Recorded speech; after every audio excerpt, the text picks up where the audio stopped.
Hey everyone, Sebastian here, back again with another video from Bluebook Test 1, Reading and Writing Module 1.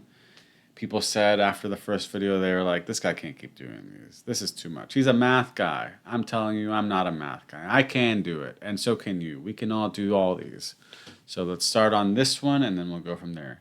It is by no means blank to recognize the influence of Dutch painter Hieronymus Bosch's influence on Ali Banisadr's paintings. Indeed, Banisadr himself cites Bosch as an inspiration.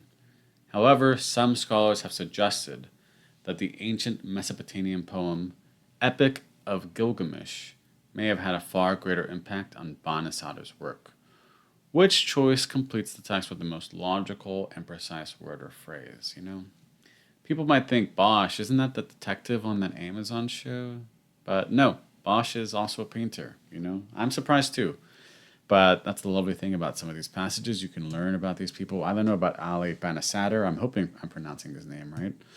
But we'll see how it goes. So, however, again, like the last question we did on this, there's a blank in the first part, then there's a period, then there's this transition word, however, right, which signals a pivot, right? Like if I was thinking about it, if you have an and, or for example, you have this nice straight line, but when you have this pivot with however, it's like boom, boom, right?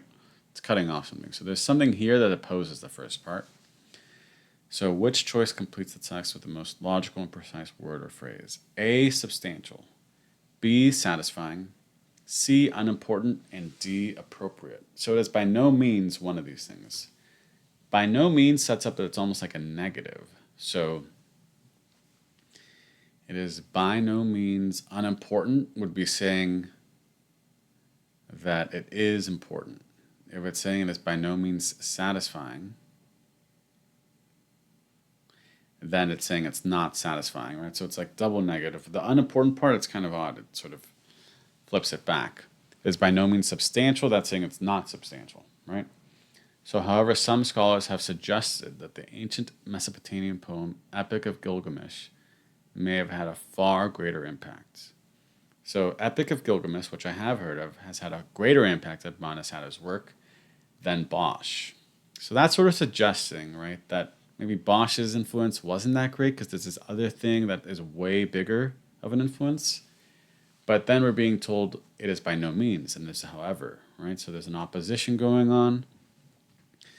So if we were saying it is by no means substantial, then we're saying that it is not substantial. So we didn't influence him. But then why would need this however to suggest that as well, right? Then they're sort of going in the same direction. Also think about the indeed here, right? That's emphasizing the first part, and that emphasis is that he is cited as an inspiration. So I think we're looking for something that's saying there was some inspiration coming from Hieronymus Bosch. So it's not substantial. Satisfying, I don't know. That feels kind of irrelevant to me in this case. So I'm going to say no to satisfying, right? Because it's not about our satisfaction. It's about whether or not he was influential.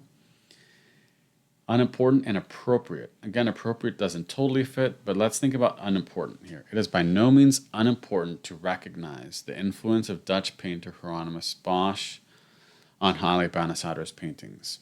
Indeed, Banisadr himself cites Bosch as an inspiration. So if I say it is by no means unimportant, it's not a perfect negative, but it's not saying it's important, but it is saying it's a little important because it's not unimportant, right? So indeed, Banisadr cites himself. So we're following this line, right? That makes sense. And then there comes the pivot. However, some scholars have suggested that the ancient Mesopotamian poem Epic of Gilgamesh may have had a far greater impact on Banisadr's work. And there's the pivot. So it all makes sense, right? We start by saying it's a little important, we emphasize it with the indeed part, and then we cut it down with the however. So it is C, right? None of the other choices fit. Again, the 4 words this time aren't too hard, but it's about understanding how the context fits in the sentence. And by no means, that's kind of an odd way to speak and write. We don't use that too often, so that can throw some people off. But that just creates a negative. And you just want to be careful with that, and you want to watch how the transitions work, right? The flow of the argument. So I hope this helped. I'll be back again with another video on these questions from Reading and Writing Test 1. Bluebook Test 1, and Reading and Writing Module 1. I'll see you all next time. I hope you have a good rest of your day and that the sun is shining and that the moon is glowing in the evening. Bye.